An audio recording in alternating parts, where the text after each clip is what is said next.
ان الحمد للہ نحمده ونستعینه ونستغفره ونعوذ باللہ من شرور انفسنا ومن سیئات اعمالنا من يهده اللہ فلا مضل له ومن يضلل فلا هادی له واشهد ان لا الہ الا اللہ وحدہ لا شریک له واشهد ان محمدا عبده ورسوله اما بعد فان خير الحديث كتاب الله وخير الهدي هدي محمد صلى الله عليه وآله وسلم وشر الامور محدثاتها وكل محدثة بدعة وكل بدعة ضلالة وكل ضلالة في النار. اعوذ باللہ السمیع العلیم من الشیطان الرجیم من ہمزہ ونفخہ ونفثہ بسم اللہ الرحمن الرحیم رب اشرح لی صدری ویسر لی امری واحلل عقدۃ من لسانی یفقہوا قولی. بسم اللہ الرحمن الرحیم ان اللہ وملائکتہ یصلون علی النبی یا ایہا الذین آمنوا صلوا علیہ وسلموا تسلیما. اللہم صل علی محمد وعلی آل محمد کما صلیت علی ابراہیم وعلی آل ابراہیم انک حمید مجید. اللہم بارک علی محمد وعلی آل محمد کما بارکت علی ابراہیم وعلی آل ابراہیم انک حمید مجید. اللہم ربنا آتنا فی الدنیا حسنہ وفی الآخرۃ حسنۃ وقنا عذاب النار. اللہم ربنا آتنا من لدنک رحمۃ وہیئ لنا من امرنا رشدا. لا الہ الا انت سبحانک انی کنت من الظالمین. حسبنا اللہ ونعم الوکیل. یا حی یا قیوم برحمتک استغیث ولا حول ولا قوة الا باللہ العلی العظیم. آمین. الحمدللہ آج 12 جنوری 2020 کو سنڈے کے دن قرآن کلاس نمبر 12 میں 12 نمبر میں ہم سورۃ البقرہ کی آیت نمبر 36 سے آنورڈ سٹارٹ لیں گے. پچھلی دفعہ ہم نے قرآن حکیم کی آیات کا وہ پورشن ڈسکس کیا تھا جس میں اللہ تعالیٰ نے فرشتوں کو حکم دیا کہ آدم علیہ السلام کو سجدہ کیا جائے. سب کے سب سجدے میں گر پڑے سوائے ایک جن کے جس کا نام تفسیر طبری میں ہمیں عزازیل ملتا ہے. اہل سنت کے ہاں معتبر تفسیر ہے، شروع میں لکھی گئی عزت والا، لیکن بعد میں ذلت اس کا مقدر ہوئی. ابلیس بن گیا، وہ شیطان بن گیا. اس نے انکار کیا اور وہ متکبرین میں شامل ہوا. اس کے بعد حضرت آدم علیہ السلام اور سیدہ حوا کو اللہ تعالیٰ نے جنت میں بسایا. اب اس میں اختلاف ہے کہ یہ جنت وہی والی جنت ہے جو الٹیمیٹلی ہمیں ملنی ہے، یا یہ پروٹوٹائپ کوئی جنت تھی جس میں اللہ تعالیٰ نے کسی باغ میں انہیں بسایا ٹیسٹ کرنے کے لیے، اور انہیں حکم دیا کہ یہاں پر تم رہو، لیکن ایک چیز کا خیال رکھنا کہ یہ جو فلاں درخت ہے اس کے قریب بھی مت جانا ورنہ تم ظالموں میں شمار کیے جاؤ گے. اسی کانٹیکسٹ میں آیت نمبر 36 سے گفتگو آگے چل رہی ہے. اعوذ باللہ من الشیطان الرجیم بسم اللہ الرحمن الرحیم. فَأَزَلَّهُمَ الشَّيْطَانُ، تو شیطان نے ان دونوں کو پھسلا دیا، یعنی راہ حق سے ہٹا دیا. عنہا، اس سے. فَأَخْرَجَهُمَا مِمَّا كَانَ فِيهِ، اور ان دونوں کو نکلوا دیا اس جنت میں سے جس میں وہ رہ رہے تھے. اب اللہ تعالیٰ نے یہاں پہ تثنیہ کا صیغہ استعمال کیا، یعنی ان دونوں. کرسچینٹی کے اندر یہ چیز مشہور کر دی گئی کہ یہ سیدہ حوا تھی جنہوں نے سیدنا آدم علیہ السلام کو بہکایا، نعوذ باللہ. اور یہی چیز جو ہے وہ ہم مسلمانوں کے ہاں بھی پائی جاتی ہے کہ جی وہ حضرت آدم علیہ السلام کو بھی عورت نے نکلوایا تھا. کرسچینٹی تو پھر بہت آگے چلی گئی، انہوں نے تو ایول لفظ جو ہے نا یعنی برائی، اس کو جو ڈیڈکٹ کیا ہے ایو سے. اما ہوا کو انگلش میں کہتے ہیں ایو، EVE، اور وہ کہتے ہیں ایکسس آف ایول جو ہے وہ عورت ہے. آج یہ لوگ عورتوں کے حقوق کی بات کرتے ہیں.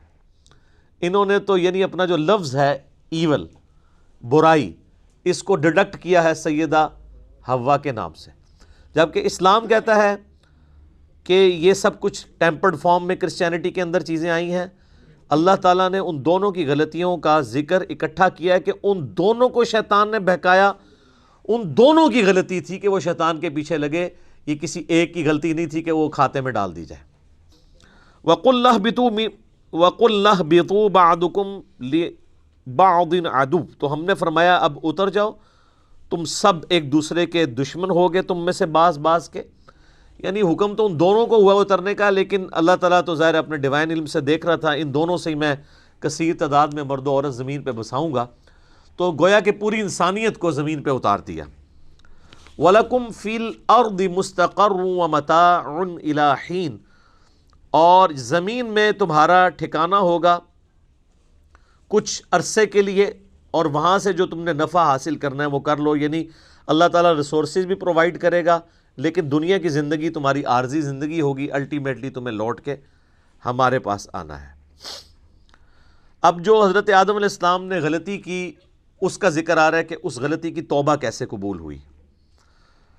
فَتَلَقَّى آدَمُ مِن رَبِّهِ كَلِمَاتٍ فَتَابَ عَلَيْهِ، تو آدم علیہ السلام نے اپنے رب سے چند کلمات سیکھ لیے جس کے سبب انہوں نے اللہ کی طرف توبہ کی، رجوع لے کر آئے، تو اللہ نے ان کی توبہ قبول کر لی. اِنَّهُ هُوَ التَّوَّابُ الرَّحِيمُ، بے شک وہ توبہ قبول کرنے والا ہے اور رحم فرمانے والا ہے. اچھا، اللہ بھی توبہ کرنے والا ہے اور انسان بھی توبہ کرنے والا ہے. توبہ کا مطلب ہوتا ہے رجوع لانا. انسان جب گناہوں کے بعد اللہ کی طرف رجوع لے آئے تو یہ توبہ کہلاتی ہے، اور جب انسان رجوع لے آئے اس کے بعد اللہ تعالیٰ بھی بندے کے اوپر شفقت فرمائے، یعنی اللہ تعالیٰ بھی اپنے اس جلال کے بعد بندے پر رحم فرمائے، تو اللہ بھی رجوع لا رہا ہوتا ہے. بخاری اور مسلم دونوں میں حدیث موجود ہے، نبی علیہ السلام نے فرمایا کہ جو بھی گنہگار بندہ سچے دل کے ساتھ اللہ کی طرف توبہ کرتا ہے تو اللہ تعالیٰ کو اس کے توبہ کرنے پہ اتنی خوشی ہوتی ہے جس کو آپ علیہ السلام نے ایک مثال سے بیان فرمایا. یہ حدیث بخاری میں بھی ہے اور مسلم میں بھی،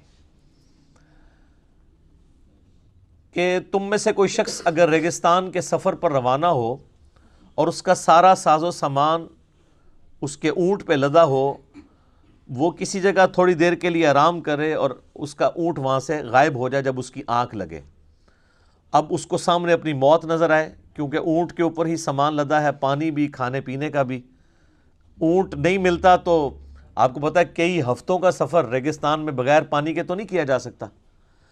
اب وہ اپنی موت کا انتظار کرنا شروع کر دے، اسی دوران اچانک جب اس کی آنکھ لگے، آنکھ کھلتے ہی اس کا اونٹ اس کے سامنے آ جائے تو اسے کتنی خوشی ہوگی. اس سے زیادہ خوشی اللہ تعالیٰ کو ہوتی ہے جب کوئی شخص گناہ کر کے اللہ کی طرف سچے دل سے توبہ کر لے. اور مسلم شریف میں آگے الفاظ ہیں کہ وہ اتنا خوش ہو کہ اس کی زبان لڑکھڑا جائے، من شدت الفرح، اور وہ خوشی کے باعث اس کی زبان سے یہ نکل جائے، اے اللہ تو میرا بندہ میں تیرا رب. حالانکہ وہ کہنا یہ چاہ رہا ہو کہ اے اللہ میں تیرا بندہ تو میرا رب، یعنی اس کی زبان بھی لڑکھڑا جائے، اتنی اس پہ شدت خوشی کی طاری ہو. اس سے زیادہ خوشی اللہ تعالیٰ کو اس شخص پر ہوتی ہے جو اللہ کی طرف رجوع لے آئے. جامعہ ترمذی میں حدیث ہے کہ موت کے غرغرے سے پہلے توبہ قبول ہے، اس کے بعد کبھی توبہ قبول نہیں ہے. اسی لیے آپ دیکھیں کہ فرعون نے جب توبہ کی، قرآن حکیم میں آتا ہے جب وہ ڈوبنے لگا تو اس نے کہا کہ میں بنی اسرائیل کے رب پہ، موسیٰ اور ہارون کے رب پہ ایمان لایا، تو اللہ تعالیٰ نے کیا فرمایا تھا؟ الآن، اب لے کے آیا توبہ، کوئی فائدہ نہیں ہے.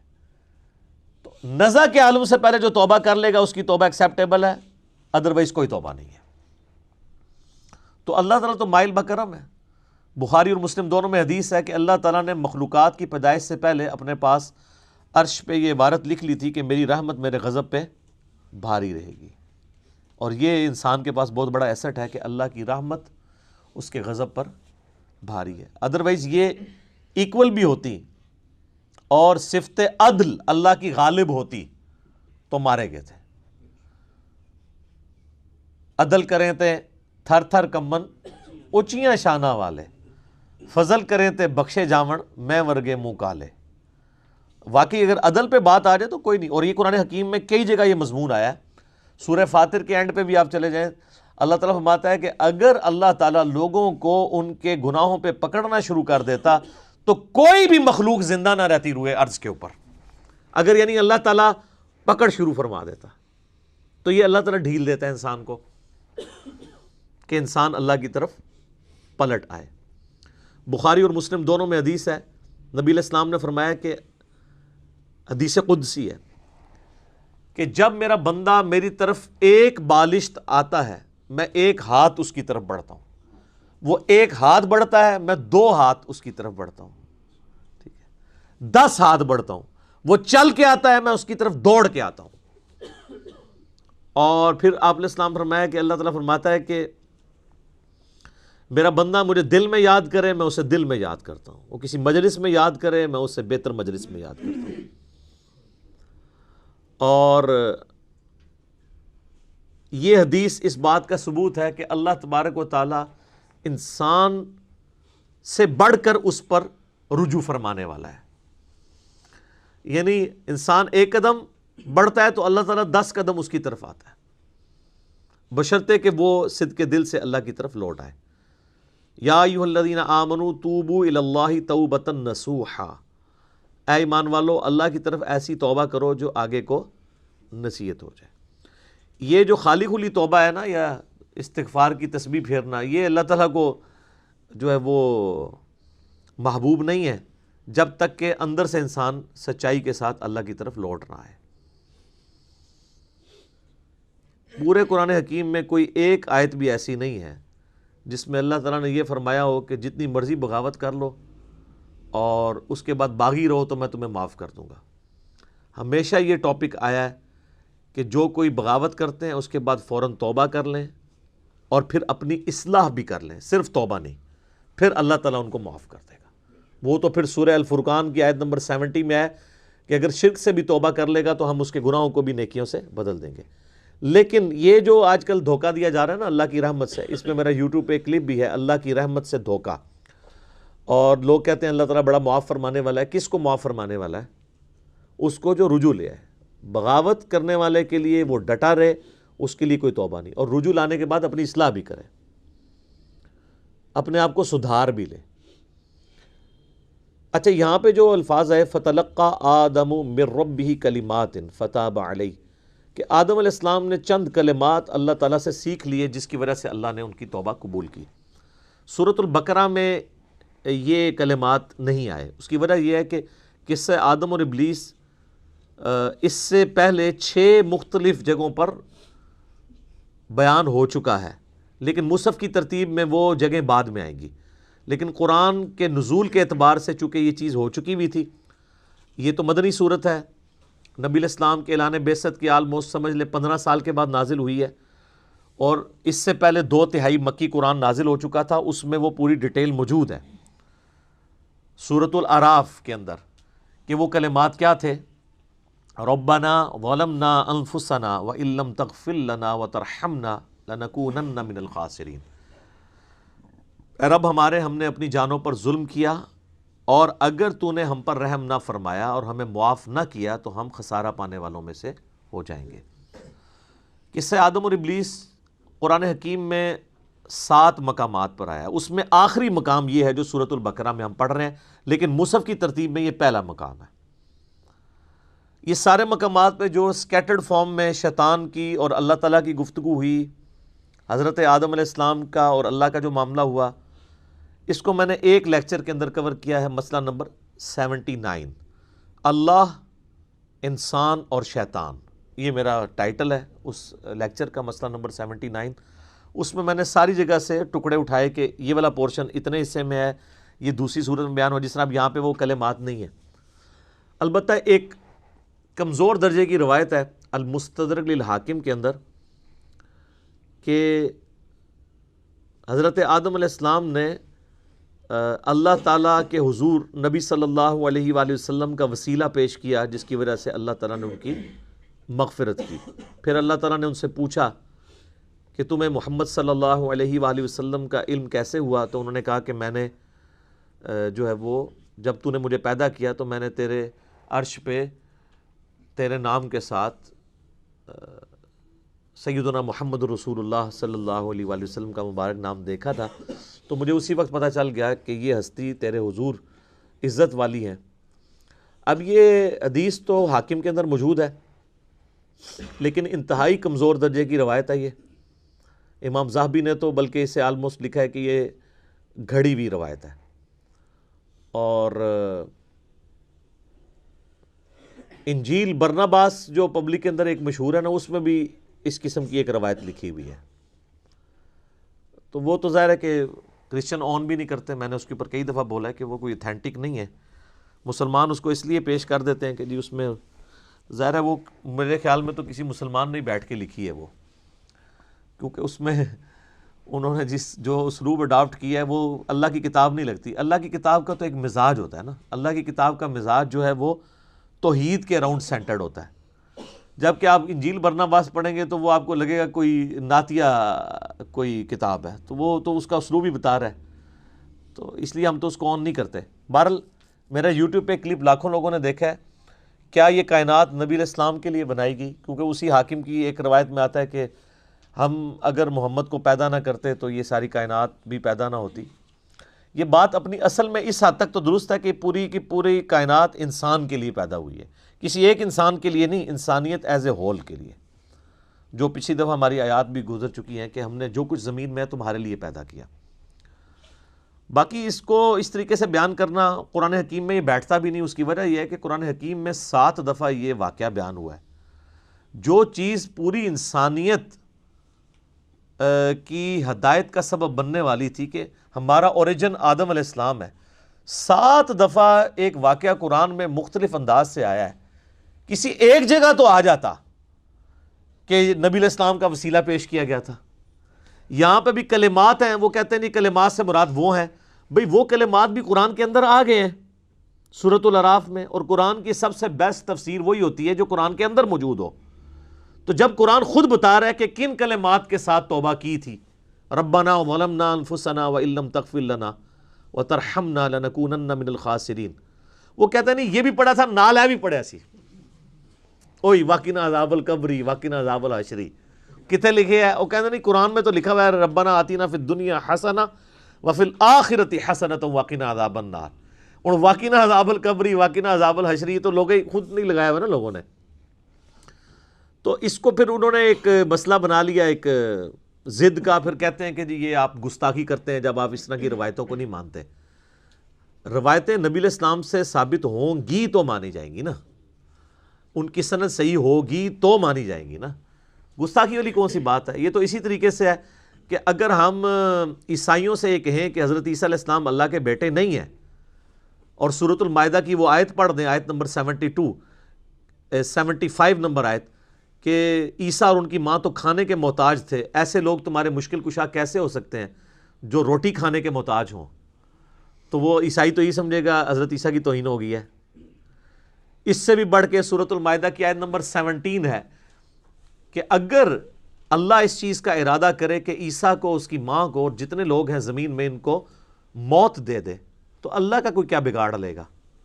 تو وہ کہیں گے او بڑی توہین کر دی آپ نے۔ بھئی توہین تو تب ہوتی ہے نا جب کسی انسان کے ساتھ کمپیئر کروایا جا رہا ہو۔ جب اللہ تعالیٰ توحید بیان کرے گا تو آپ کے ذوم میں آٹومیٹیکلی توہین آ جائے گی۔ اس میں انبیاء کی توہین نہیں ہے، بلکہ انبیاء ہی نے ہمیں یہ تعلیم دی ہے۔ ورنہ میں علم الکلام میں پھکی کے طور پہ ایک جواب دیتا ہوں کہ جامعہ ترمذی میں، سنن ابی داؤد میں، سنن ابن ماجہ میں حدیث ہے، نبی علیہ السلام کو ایک صحابی نے سجدہ کیا، آپ علیہ السلام فرمایا سر اٹھا یہ کیا کر رہا ہے؟ کہ یا رسول اللہ میں وہ کوفے کے پاس ہیرا نامی ایک شہر ہے وہاں گیا تھا، میں نے دیکھا لوگ اپنے سردار کو سجدہ کرتے ہیں، تو آپ تو اللہ کے رسول ہیں، آپ زیادہ حقدار ہیں کہ ہم آپ کو سجدہ کریں، آپ تو ہمارے مذہبی پیشوا بھی ہیں، ہمارے پولیٹیکل لیڈر بھی ہیں، ہمارے ہر لحاظ سے ہمارا سب کچھ آپ ہی ہیں۔ تو آپ علیہ السلام نے فرمایا کہ مجھے بتاؤ جب میں فوت ہو جاؤں گا اور تم میری قبر سے گزرو گے کیا میری قبر پہ بھی سجدہ کرو گے؟ انہوں نے کہا نہیں یا رسول اللہ. تو فرمایا پھر مجھے کیوں سجدہ کر رہے ہو؟ اگر میں سجدہ جائز سمجھتا تو بیویوں سے کہتا کہ اپنے خاوندوں کو سجدہ کریں اس حق کے سبب جو اللہ نے ان کو دیا ہے. اب مجھے بتائیں کیا نبی علیہ السلام نے اپنی توہین خود کر دی؟ وہ صحابی تو حضور کی عزت میں حضور کو سجدہ کر رہا تھا نا, حضور سے محبت کا اظہار کر رہا تھا نا. تو یہ جو کہتے ہیں عشق دے چلے نمبر لے گئے تے چلا تے صحابی بھی ہو جائے تے حضور علیہ السلام قبول نہیں کر دے, آگے چلے سر چوک یعنی بریکٹ میں. یہ کیا کر رہا ہے؟ عشق دے چلے نہیں نمبر لے گئے, علم والے. انما یخشی اللہ من عبادہ العلماء, اللہ کی خشیت اور معرفت صرف اہل علم کو ہے. قل رب زدنی علما, اے نبی تم بھی دعا کیا کرو اے میرے رب میرے علم میں اضافہ کر دے. قل هل يستوي الذين يعلمون والذين لا يعلمون انما يتذكر اولو الالباب, اے نبی فرما دو بھلا علم والے اور بغیر علم والے برابر ہو سکتے ہیں؟ نصیحت تو نہیں حاصل کرتے مگر عقل والے. تو اسلام تو پورے کا پورا سینٹرڈ اراؤنڈ علم ہے, علم کے بغیر تو کچھ بھی نہیں ہے. اور علم وہ جو اللہ نے اپنے پیغمبروں کے ذریعے کتابوں کے ذریعے دیا ہے, تو اس کو اس طریقے سے ضد نہیں بنانا چاہیے. اب کتابوں کا ذکر ساتھ ہی آ گیا. قُلْ نَهْبِطُوا مِنْهَا جَمِيعًا, ہم نے حکم دیا کہ اب تم سب کے سب زمین پر اتر جاؤ. فَإِمَّا يَأْتِيَنَّكُمْ مِنِّي هُدًى, پھر جب کبھی بھی میری طرف سے تمہارے پاس کوئی ہدایت کی چیز آئے گی یعنی کتاب. فَمَن تَبِعَ هُدَايَا فَلَا خَوْفٌ عَلَيْهِمْ وَلَا هُمْ يَحْزَنُونَ, تو جو کوئی اس کتاب کی پیروی کرے گا تو وہ قیامت والے دن نہ اسے کوئی خوف ہوگا نہ اسے کوئی غم ہوگا. اب یہ دیکھ لیں, یہ کہتے ہیں کتابوں کی بات کرتا ہے, تو قرآن کیا کہہ رہا ہے کہ جب ہمارے ابا جی کو اور ہماری اماں کو اتارا گیا جنت سے تو انہیں یہی نصیحت کی گئی تھی, اور اللہ تعالیٰ ہمارا پوری انسانیت کو جو ان سے پیدا ہونے والی تھی ہم نے ایک ہی دفعہ نصیحت کی کہ اب تو زمین پہ اتر جاؤ, جب کبھی بھی کوئی ہدایت کی کتاب آئے گی تم نے اس کی پیروی کرنی ہے. ٹھیک ہے, مرنے سے پہلے اے مسلمان کر لے اس پہ غور, کتابوں کا خدا اور ہے بابوں کا خدا اور. یہ وہی کتابی والی بات ہے جو میں نے دوسرے انداز میں بھی کہا ہوا ہے, نہ میں وابی نہ میں بابی, میں ہوں مسلم علمی کتابی. تو یہ علم اور کتاب ہی تو ذکر ہو رہی ہے. پہلی نصیحت انسانیت کو یہ ہو رہی ہے کہ اب جا رہے ہو نا زمین پہ تو بس میری کتابوں کا انتظار کرنا ہے. تو جو کوئی کتابوں کی پیروی کرے گا اس کو نہ کوئی خوف ہوگا نہ کوئی غم. والذین کفروا وکذبوا بآیاتنا, اور جو لوگ ہماری آیات کا کفر کر دیں گے اور اس کو جھٹلا دیں گے, اولئک اصحاب النار, ایسے لوگ ہوں گے پھر جہنمی, ہم فیہا خالدون, وہ رہیں گے ہمیشہ ہمیش اس میں. تو جہنمیوں کی نشانی کیا ہے؟ جو اللہ کی کتاب سے بھاگے. جو کتابی نہیں ہے نا وہ جہنمی ہے. تو علمی کتابی ہونا چاہیے بندے کو, اور جو علم اور کتاب کو کہتا ہے سائڈ میں رکھو اور سٹوریاں اور کہانیاں اور فرسودہ خیالات ان کو لے کے چلتا ہے تو اس کے لیے پھر اللہ تعالیٰ نے دوزخ بنائی ہے. اچھا, یہ جو آیات ہے نا سورۃ البقرہ کی آیت نمبر 38, اس میں اللہ تعالیٰ نے ریویلڈ نالج کا ذکر کر دیا ہے, وحی کے علم کا, کتاب اور سنت. سنت بھی اس میں شامل ہے کیونکہ سورۃ الاحقاف میں آگے 26ویں پارے کے پہلے صفحے پہ یہ آیت ہے, ایتونی بکتاب من قبل ھذا او اثارۃ من علم ان کنتم صادقین. اے نبی ان سے فرماؤ کہ اگر تم میری اس کتاب کو نہیں مانتے ہو تو اس کتاب سے پہلے جو باقی نبیوں پہ کتابیں نازل ہوئی ہیں یا کوئی علم کے آثار ان کے آ رہے ہوں. تو علم کے آثار کو اللہ نے کتاب سے الگ ذکر کیا. علم کے آثار کیا؟ سنت. تو تم سچے ہو تو پھر اس سے بات کرو. ایتونی بکتاب من قبل ھذا او اثارۃ من علم, کتاب اور علم دونوں آ گیا, علمی کتابی. ٹھیک ہو گیا. تو یہ ہے ریویلڈ نالج جو اللہ تعالیٰ اپنے پیغمبروں کے ذریعے دیتا ہے. پیغمبر اللہ اور مخلوق کے درمیان وسیلہ ہیں. اگر کوئی شخص پیغمبروں کے وسیلے کے بغیر کوئی عقیدہ اختیار کرے گا تو وہ عقیدہ خواہ کتنا ہی اچھا کیوں نہ ہو اللہ کے حضور قابل قبول نہیں. یہ وسیلہ یہ پاکستان انڈیا والا نہیں, وسیلہ کہتے ہیں واسطے کو. اللہ اور مخلوق کے درمیان واسطہ پیغمبر ہے. پیغمبر کو اگر کوئی چھوڑ دیتا ہے تو ظاہر ہے پھر وہ اللہ کے بارے میں ایسی کوالٹیز کلیم کرے گا جس کو اللہ اون ہی نہیں کرے گا. پیغمبروں کو اللہ تعالیٰ رول ماڈل اس لیے بناتا ہے کہ انسان اپنی محبت میں کوئی اللہ کے ساتھ ایسے عقیدے وابستہ نہ کر دے کہ وہ اپنے ذوم میں تو وہ محبت میں کر رہا ہو اور اللہ تعالیٰ کو وہ چیزیں ناپسند ہوں. اب جن لوگوں نے یہ کلیم کیا کہ اس مخلوق میں اللہ تعالیٰ حلول کر جاتا ہے یا یہ مخلوق بھی خالق ہی نے مخلوق کا روپ دھار لیا ہے، تو یہ اللہ کی نفرت میں نہیں انہوں نے کیا، اللہ کی محبت میں کیا. انہوں نے کہا لا موجود الا اللہ، ہم اللہ کے سوا کسی وجود کو ماننے کے لیے تیار نہیں ہیں. پھر وہ اس میں اتنا غلو کر گئے کہ انہوں نے کہا یہ جو آپ کو مخلوق بھی نظر آ رہی ہے نا، یہ بھی اللہ ہی نے مخلوق کا روپ دھار لیا، نعوذ باللہ. تو یہ عقیدہ جو ہے وہ اللہ کی محبت میں ہی آیا نا، کہ ہم اللہ کے سوا کسی کو ایسے پرسنالٹی ماننے کے لیے تیار ہی نہیں ہے. لیکن کیا یہ پیغمبروں کا عقیدہ تھا؟ نہیں. پیغمبر کے عقیدے کے بغیر، پیغمبر کی بتائی ہوئی تعلیمات کے بغیر آپ کچھ سے کچھ کر لیں گے. اس لیے پیغمبروں کو رول ماڈل بنایا جاتا ہے. لَقَدْ كَانَ لَكُمْ فِي رَسُولِ اللَّهِ أُسْوَةٌ حَسَنَةٌ، بے شک نبی الاسلام کی زندگی میں تمہارے لیے بہترین نمونہ ہے. ورنہ انسان نے تو اپنی عقل سے تو آپ دیکھیں اتنی مت ماری گئی کہ ہاتھوں کے تراشے ہوئے بتوں کے آگے بھی لوگ جھکے. ویسے یہ عقل نہیں مانتی. اگر ہمارا پڑوسی ملک انڈیا نہ ہوتا اور وہاں پہ 90 کروڑ ہندو نہ ہوتے تو ہمارا دل کبھی نہ ٹھکتا کہ یار پڑھا لکھا بندہ بھی اپنے ہاتھوں کے بنائے بتوں کے آگے جھک سکتا ہے. تو جائیں سر، دنیا میں سب سے زیادہ پی ایچ ڈیز امریکہ کے بعد انڈیا میں ہے، اور وہ پی ایچ ڈی بھی بتوں کے آگے جھکے ہوتے ہیں. یہ تو اللہ بھلا کرے عامر خان کا کہ اس نے پی کے فلم بنا کے ان کا جنازہ نکالا ہے. لیکن پھر بھی لوگ فالو تو کر رہے ہیں، چل رہے ہیں اس چیز کے پیچھے. تو یہ آپ کے سامنے ثبوت ہے کہ اس ماڈرن دور میں بھی پڑھے لکھے لوگ ہونے کے باوجود اپنے ہاتھوں کے تراشے ہوئے بتوں کو پوجتے ہیں. اچھا، وہ بت جب پرانے ہو جاتے ہیں نا تو وہ بتوں کو ٹرالیوں کے اوپر لوڈ کر کے باقاعدہ پلوں پہ لے کے جاتے ہیں، اوپر سے نیچے پھینکتے ہیں دریاؤں کے اندر، ٹھیک ہے. اور وہ کچھ ادھر ہی ٹوٹ رہے ہوتے ہیں، کچھ نیچے دھڑل سے گرتے ہیں.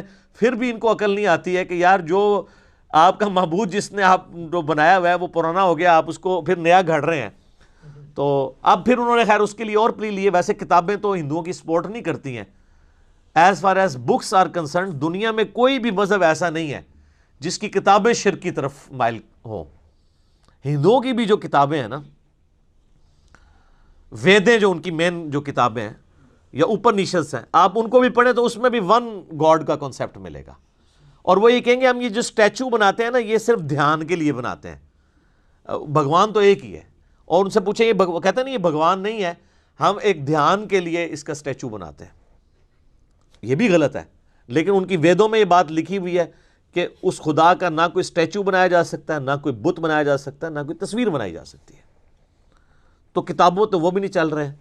اور ہمارے مسلمان پھر بڑا فخریہ بتا رہے ہوتے ہیں کہ جی دیکھیں جی ہندو تو اپنی کتابوں میں نہیں چل رہے تھے، تسی چل رہے ہو، تسی بھی تو کام چوک کے رکھے ہے. آپ دیکھ لیں مزارات کے اوپر جو کچھ ہو رہا ہے. تو آپ نے بھی تو یعنی وہی عقیدے کسی نہ کسی فارم میں بگاڑ کے اور ہستیوں کے ساتھ منسوب کیے ہوئے ہیں. اور پھر ہندوؤں کو بھی موقع ملتا ہے، وہ بھی پھر جملے کستے ہیں اور ایسی ایسی باتیں کرتے ہیں، پھر ہمیں بری لگتی ہیں. تو اپنے اوپر بھی توجہ دینے کی ضرورت ہے. تو یہ ریویلڈ نالج یہ بنیاد ہے اللہ تک پہنچنے کی. جنید بغدادی کا ایک قول ہے، قول تو آپ کسی کا بھی نقل کر سکتے ہیں. اچھی بات تو صحیح بخاری میں حدیث ہے، شیطان نے انسانی شکل میں آ کے آیت الکرسی کا وظیفہ دیا تھا تو نبی علیہ السلام فرمایا ہے وہ شیطان تھا، بات ٹھیک کی ہے اس نے. تو کسی بھی انسان کی کوئی بات اچھی ہو وہ کوٹ کرنی چاہیے. تو جنید بغدادی کا ایک قول بڑا مشہور ہے. ایک تو وحدت الوجود کے خلاف ان کا قول ہے کہ قدیم کو حادث سے الگ کرنے کا نام توحید ہے. پورے کے پورے وحدت الوجود کو انہوں نے پیسیفک اوشن میں پھینک دیا یہ بات کہہ کے کہ توحید ہے ہی ہے کہ قدیم کو حادث سے الگ کرنا ہے. قدیم یعنی جو ہمیشہ سے ہے اللہ، حادث جو ہم ہیں، حادثہ لفظ اردو میں بھی استعمال ہوتا ہے. مخلوق حادث ہے، ہمیشہ سے نہیں ہے اور ختم ہو جائے گی. اور اللہ قدیم ہے، ہمیشہ سے ہے، ہمیشہ رہے گا. تو کہتے ہیں قدیم اور حادث کو الگ کرنے کا نام توحید ہے. تو وحدت الوجود تو ختم ہو گیا. وحدت الوجود تو کہتا ہے کہ جی قدیم اور حادث ایک ہی ہے.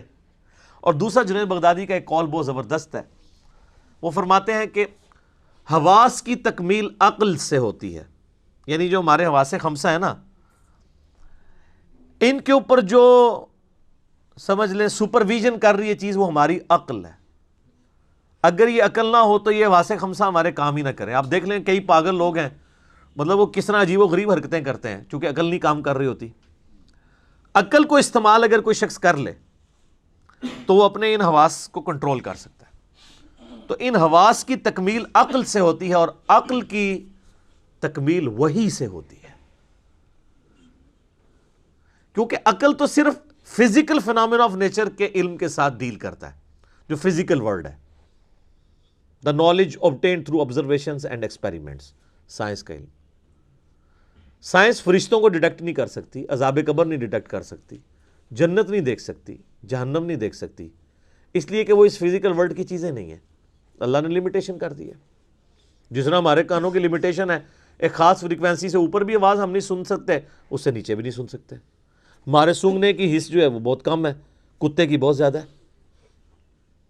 اس لیے آپ کو کتے نظر آتے ہیں ایئرپورٹس کے اوپر سمگلنگ والے لوگوں کو پکڑنے کے لیے. وہ ایسی چیزیں سونگ لیتے ہیں جو ہم نہیں سونگ سکتے.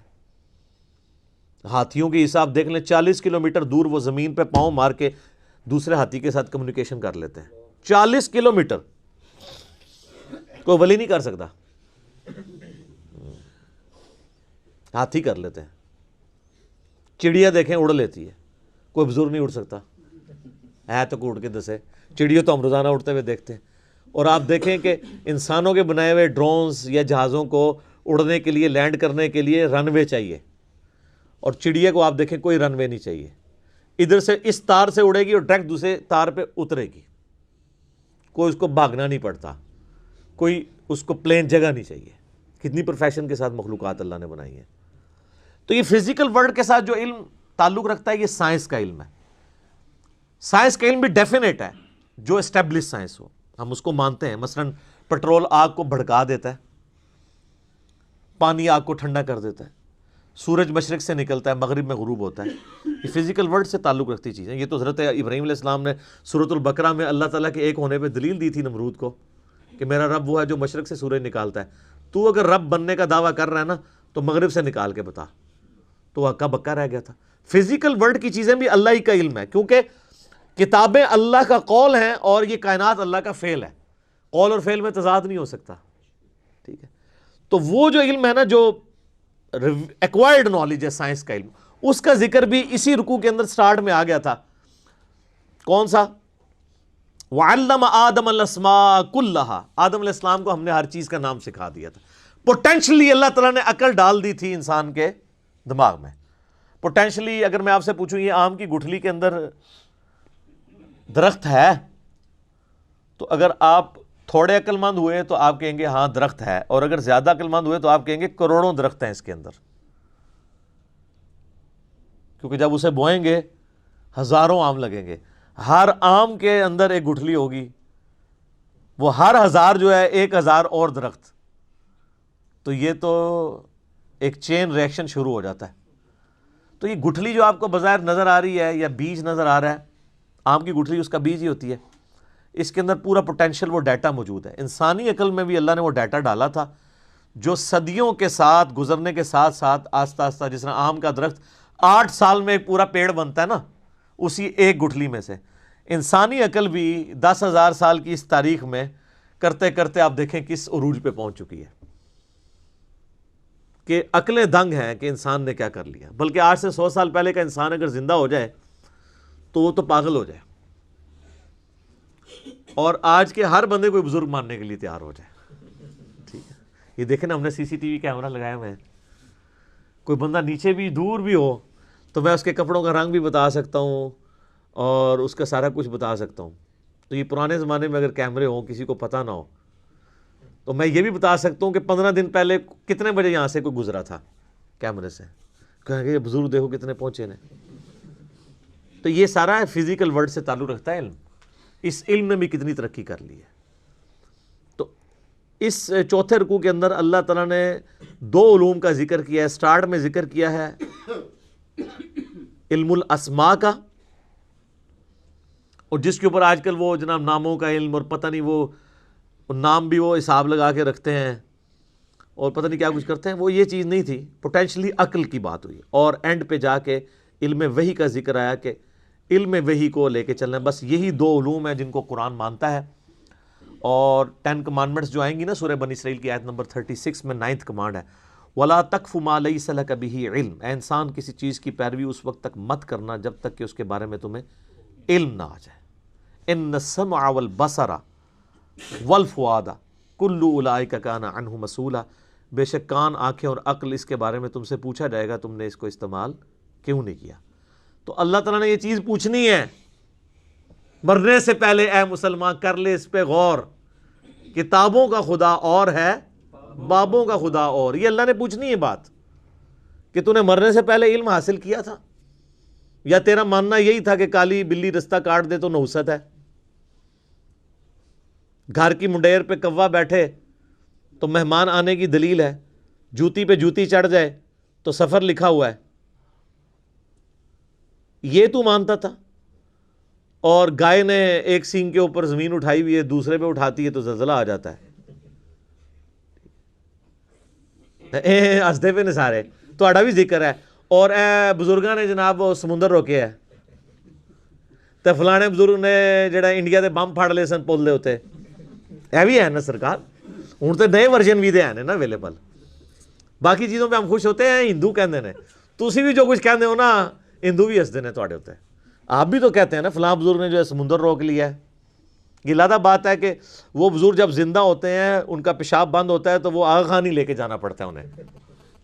یہ لادہ بات ہے کہ اپنا پیشاب، اور اگر پیشاب رک رہا نہ ہو تو وہ پیشاب روک بھی نہیں کوئی سکتا۔ یہ دماغ سے آپ دیکھیں کئی لوگوں کے وہ سگنل ایسے جنریٹ ہوتے ہیں، ہارمونس ڈسٹرب ہو جائیں تو آپ اپنا پیشاب پہ خود کنٹرول ہی نہیں رہتا۔ آپ لوگ بیمار ہوتے ہیں، آپ کو اٹھا کے مزاروں پہ لے جاتے ہیں، اور مزاروں والے جب بیمار ہوتے ہیں انہیں اٹھا کے ہاسپٹل لے جاتے ہیں، اور ہاسپٹل بھی وہ DHQ میں نہیں لے کے جاتے، شفا میں لے کے جاتے ہیں یا آغا خان میں۔ تو اپنے بارے میں وہ بہت سینسٹیو ہے۔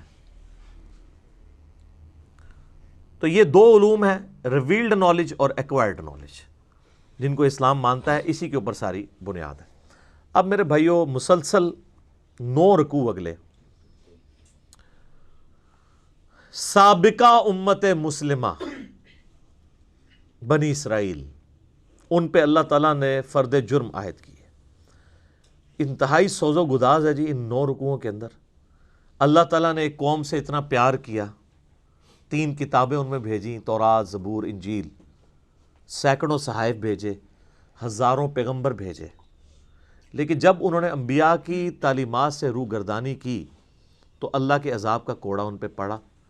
اللہ نے ان کی ہزاروں سال کی جو مسند تھی ان سے لے کے نئی امت اس کی جگہ کھڑی کی، امت محمدیہ صلی اللہ علیہ وآلہ وسلم، اور اس کے سمبل کے طور پہ تحویل قبلہ بھی کر دی، بیت المقدس سے قبلہ چینج کر کے خانہ کعبہ کر دیا۔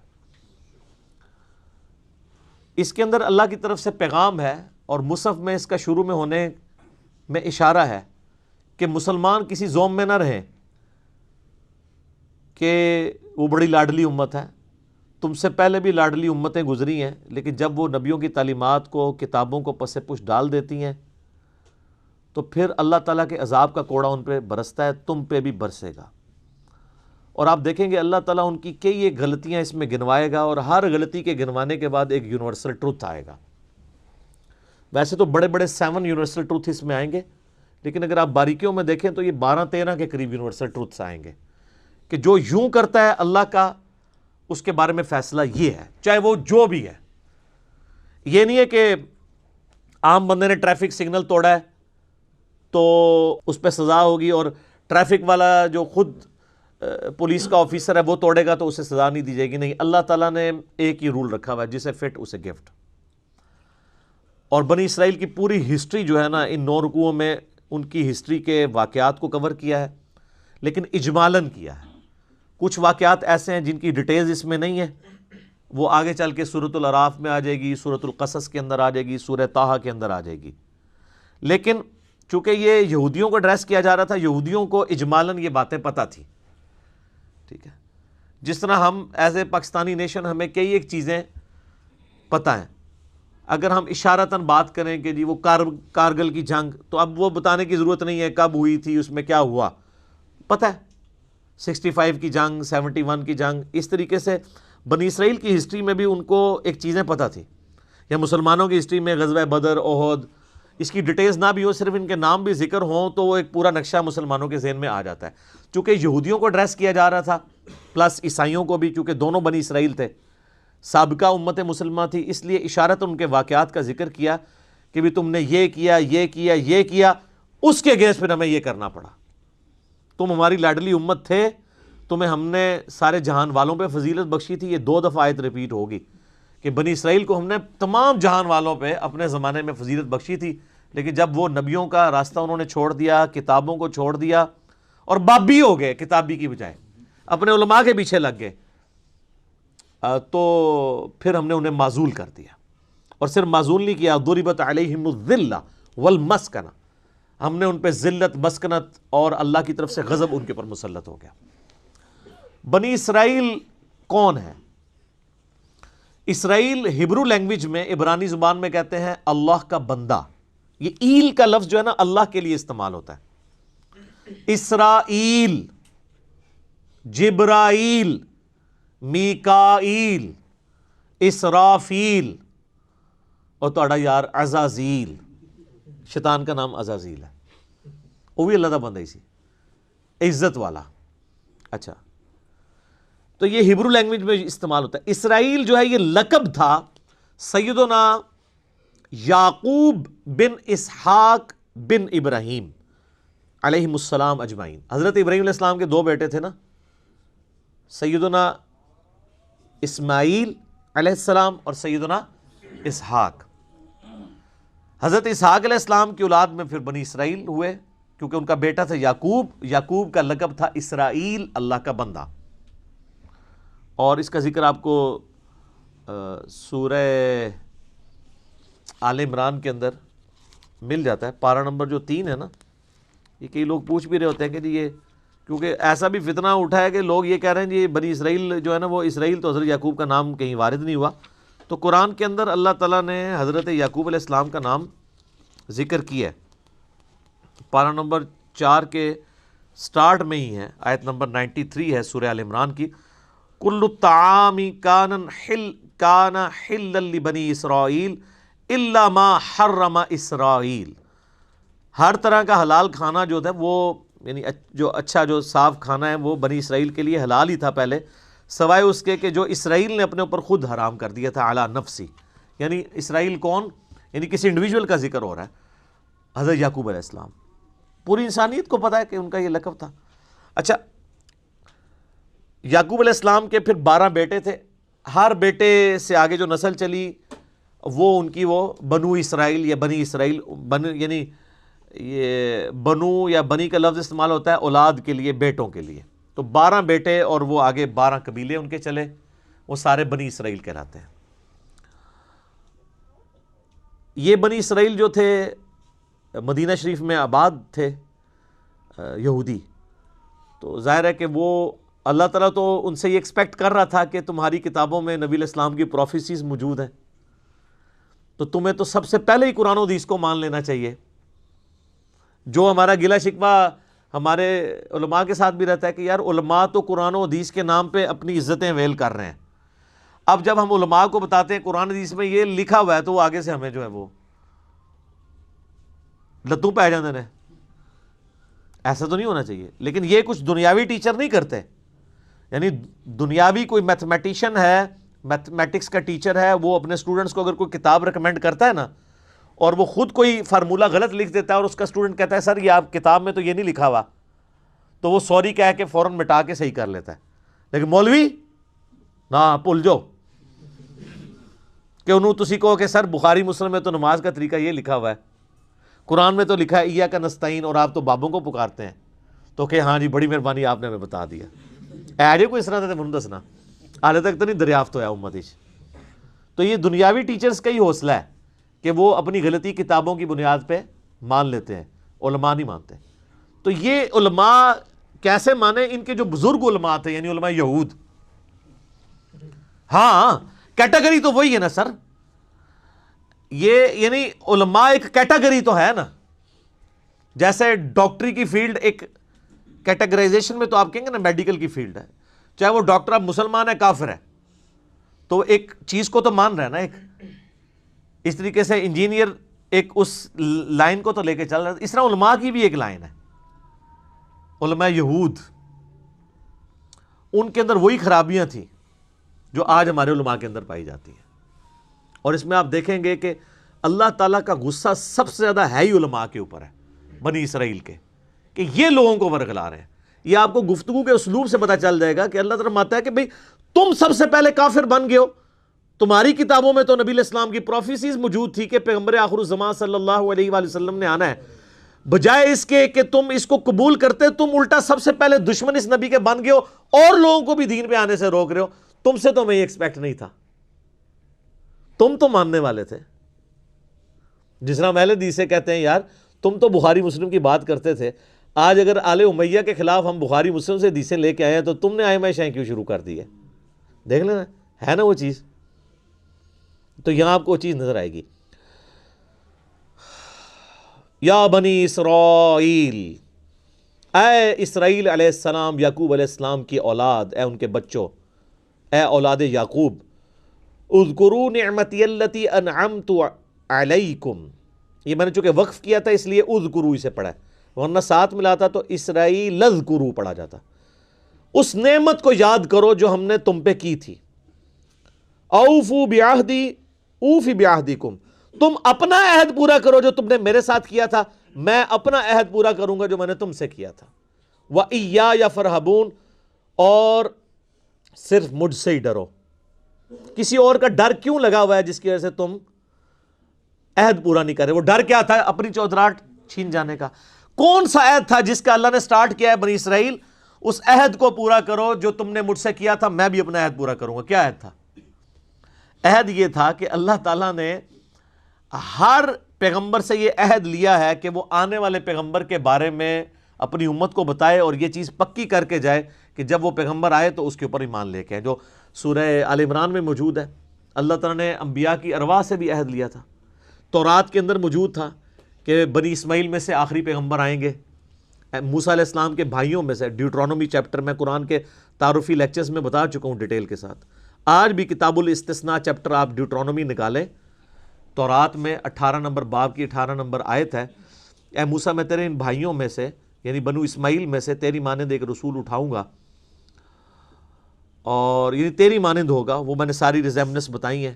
اسی طریقے سے گاسپل آف جان جو نیو ٹیسٹمنٹ ہے، انجیل، اسی کتاب مقدس کے اندر اس میں موجود ہے۔ حضرت عیسیٰ علیہ السلام کہتے ہیں کہ مجھے تمہیں بہت کچھ کہنا ہے لیکن ابھی تم متحمل نہیں ہو، وہ آخری پیغمبر جب آئیں گے تو وہ تمہیں ساری باتیں بتائیں گے، وہ ہستی جب دنیا میں آئیں گی وہ میرا نام روشن کریں گی، اور اللہ تعالیٰ ان کے منہ میں اپنا کلام ڈالے گا۔ یہ کوالٹی اور کسی پیغمبر کی نہیں ہے۔ باقی پیغمبروں کو کتابیں سلیبس کی فارم میں دی جاتی تھی، ہمارے نبی علیہ السلام کے دل پر اللہ نے قرآن کو نازل کیا، اور یہ اگلے نبیوں کو پتا تھا کہ آخری نبی کی ایک یونیک کوالٹی یہ ہوگی کہ ان کے دل میں کلام اتارا جائے گا، جو قرآن میں بھی ہے، وَمَا يَنطِقُ عَنِ الْهَوَىٰ إِنْ هُوَ إِلَّا وَحْيٌ يُوحَىٰ۔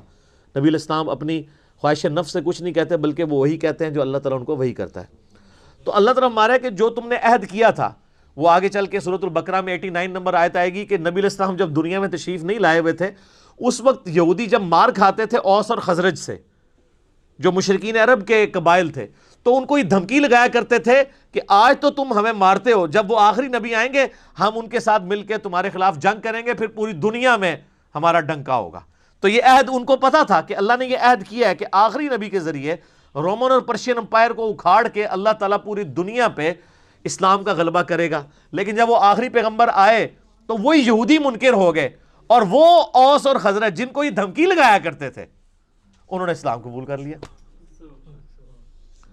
تو وہ ہدایت جو ڈائریکٹلی یہودیوں کے لیے نازل ہوئی تھی اس سے انہوں نے تو استفادہ نہیں کیا، لیکن اوس اور خزرج نے کر لیا۔ تو اس سے یہ بات پتہ چلی کہ اللہ کا کوئی رشتہ دار نہیں ہے، ورنہ یہ تو رشتہ داری بنائے بیٹھے تھے نا بنی اسرائیل، 80 ساڑھے ورگے کا کوئی ہو سکتا ہے؟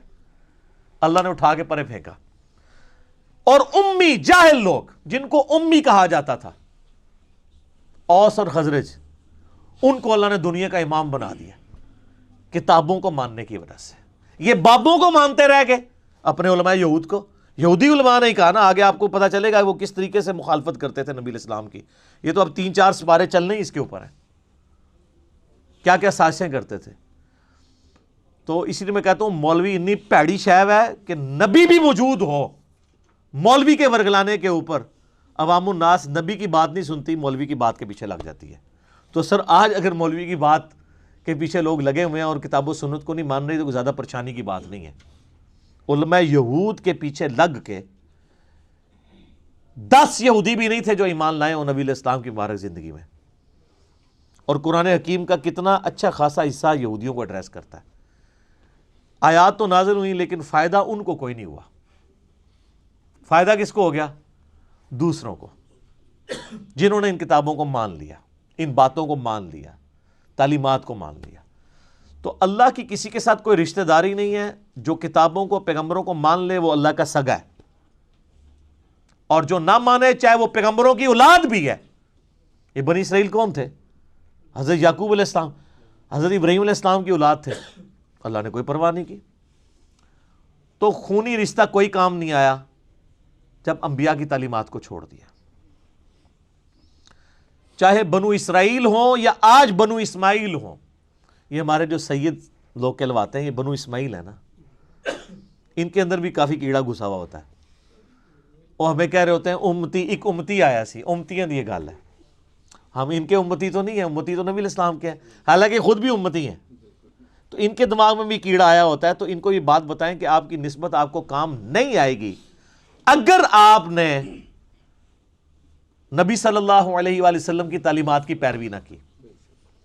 یہاں دیکھ لیں اللہ نے فرمایا تم اپنا عہد پورا کرو، ایک بڑا عہد الستو بربکم قالوا بلا، جو روحوں سے عہد لیا تھا، اور دوسرا عہد جو تمہارے پیغمبر تم سے لے کے گئے تھے کہ پیغمبر آخر الزمان صلی اللہ علیہ وآلہ وسلم کو ماننا ہے۔ آج بھی وہ عہد پورا کر لو، آج بھی تم سے صلح ہو سکتی ہے۔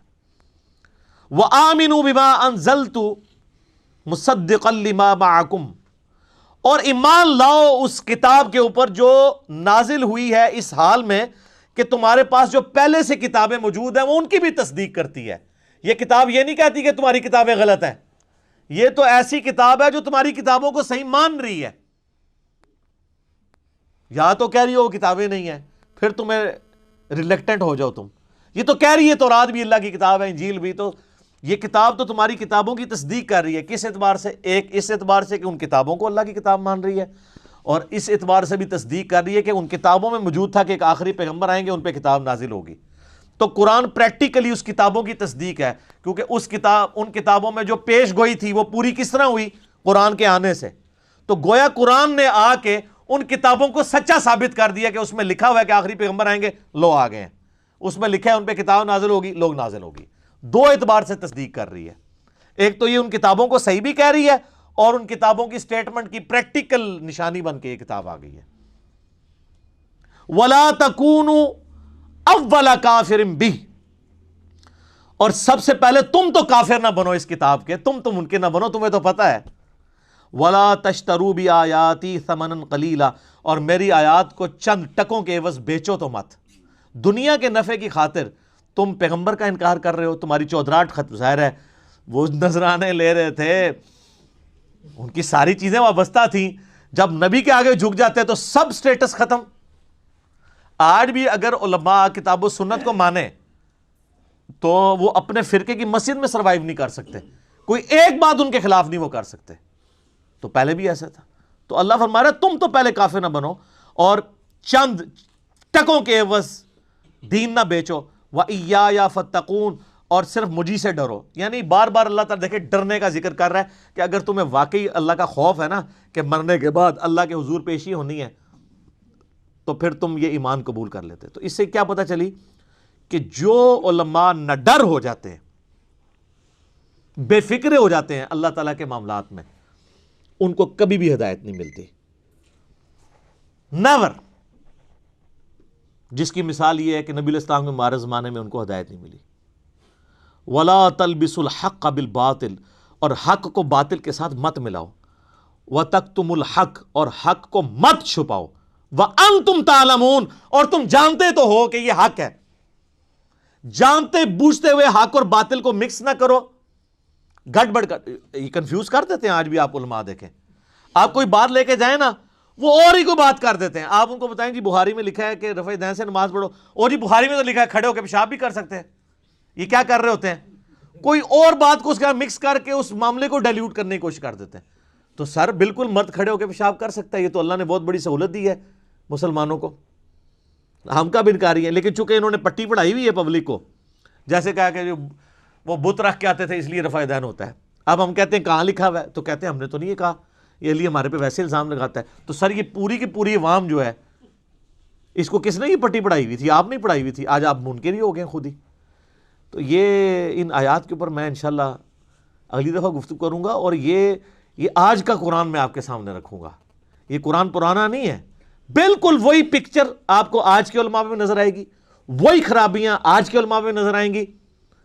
بخاری مسلم میں حدیث ہے، تم بھی اگلے لوگوں کے پیچھے چل پڑو گے قدم با قدم، بالشت بر بالشت، حتیٰ کہ ان میں سے کوئی گوہر کے سوراخ میں داخل ہوا تم بھی اس کے پیچھے چلو گے. تو صحابہ نے پوچھا یہ اگلے لوگوں سے مراد کیا یہود و نصارہ ہیں؟ آپ نے فرمایا اگر وہ مراد نہیں تو اور کون سے لوگ ہیں؟ ایک ایک خرابی جو یہود و نصارہ کے علماء میں تھی وہ ہمارے علماء میں موجود ہے. اور اللہ تعالیٰ بار بار ایڈریس ہی علماء کو کرتا ہے کہ اصل میں یہ ہیں لیڈر اور یہ لوگوں کو ورگلاتے ہیں. لیکن اس سے یہ نہ سمجھیے گا کہ علماء کی وجہ سے وہ فالورز چھوٹ جائیں گے، نہیں. اللہ کہتا ہے ان کو تو عذاب ہونا ہے کہ انہوں نے ان کے پیچھے اندھے بن کے کیوں چلے. یہ نہ ہو کہ لوگ خوش ہو رہے ہوں کہ خیر ہے اگر مولوی نے غلط مسئلہ بتایا تو وہی نہ اپنے ٹھڈ بھردے جڑا اپنے منہ چ خوراک جڑا نا نوالا پانا ٹھڈ بھرتا ہے، کسی کے پیٹ میں نوالا جائے تو آپ کا پیٹ نہیں بھرتا. تو اپنے اعمال کا حساب آپ نے خود دینا ہے. اللہ تعالیٰ سے دعا ہے جو حق بات میں نے کہی اللہ تعالیٰ ہمارے دلوں میں راسخ فرمائے. اگر جذبات میں میرے منہ سے کوئی غلط بات نکل گئی اللہ تعالیٰ ہمارے دلوں سے معاف کر دے. ہمیں کتاب و سنت کی تعلیمات پر عمل کر کے دوسرے بھائیوں تک پہنچانے کی توفیق عطا فرمائے. اللہم صلی علی محمد وعلی آل محمد کما صلیت علی ابراہیم وعلی آل ابراہیم انک حمید مجید. اللہم بارک علی محمد وعلی آل محمد کما بارکت علی ابراہیم وعلی آل ابراہیم انک حمید مجید. سبحانک اللہم وبحمدک اشہد ان لا الہ الا انت استغفرک واتوب الیک وما علینا الا البلاغ المبین. جزاکم اللہ خیرا. احسن الجزاء.